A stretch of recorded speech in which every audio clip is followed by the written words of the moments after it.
N'oubliez pas, si vous voulez travailler avec PHP, la toute première chose à faire, c'est de lancer le serveur.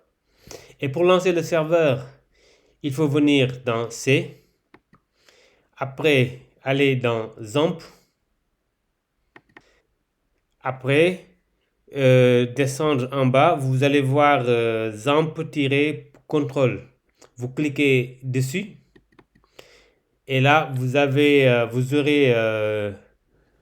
le panneau de contrôle, hein, ou bien le contrôle panel.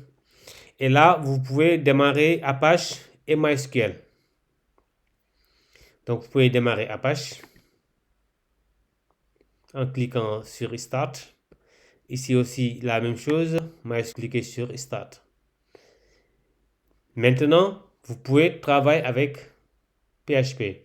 Donc, tout le temps, ça doit être votre réflexe, en fait. Tout le temps, vous venez, vous allez danser, après dans XAMPP, après dans XAMPP contrôle, et puis ici, et vous lancez le serveur. Donc dans C, XAMPP et XAMPP contrôle. D'accord? Ça, c'est un réflexe. Si vous ne faites pas ça, le PHP ne pourra pas s'exécuter. C'est sûr et certain. Et donc, vous allez avoir des erreurs. Donc, c'est votre premier réflexe. Bon, après ça, par exemple, vous allez sur votre VS Code. Là, on a formation PHP.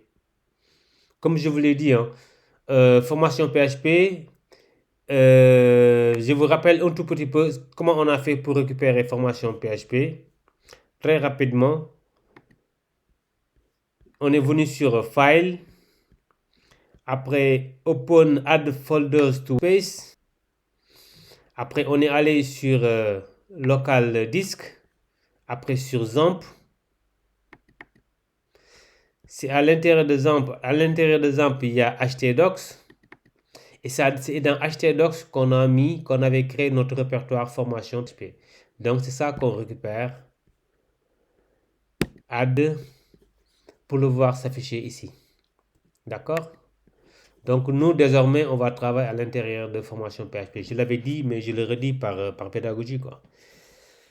Voilà, donc c'était seulement ça que je voulais mettre au point.